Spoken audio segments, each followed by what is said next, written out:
কাশ্মীর বাকি ভারতের সঙ্গে জুড়ে গেল রেলপথে। ধুমধাম করে চেনাব রেল সেতুর উদ্বোধন করেন প্রধানমন্ত্রী নরেন্দ্র মোদী। তৈরি হলো ফটো অপের মুহূর্ত। মোদী পারেন বলছেন বিজেপি কর্মীরা, কিন্তু চেনাব সেতুর কৃতিত্ব কি একা মোদীর? এই বয়ানে ঘোর আপত্তি কংগ্রেস ও তৃণমূলের। তৃণমূল সাংসদ ডেরেক ওব্রায়েন ও সাগরিকা ঘোষ মনে করিয়ে দিতে চান মমতা বন্দ্যোপাধ্যায়ের ভূমিকার কথা। সাগরিকার দাবি, মনমোহন সিংহ সরকারের রেলমন্ত্রী থাকার সময়ই চেনাব রেল সেতু নিয়ে উদ্যোগ নেন মমতা।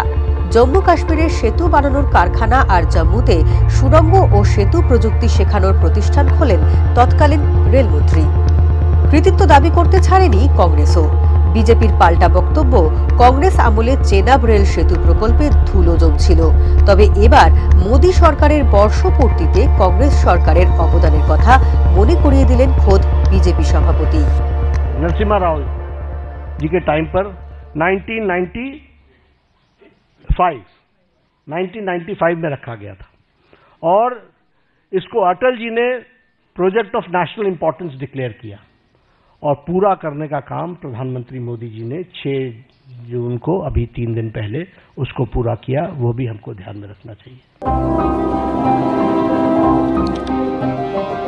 জেপি নাড্ডার বিবৃতির পর কি রাজনৈতিক চর্চা থামবে?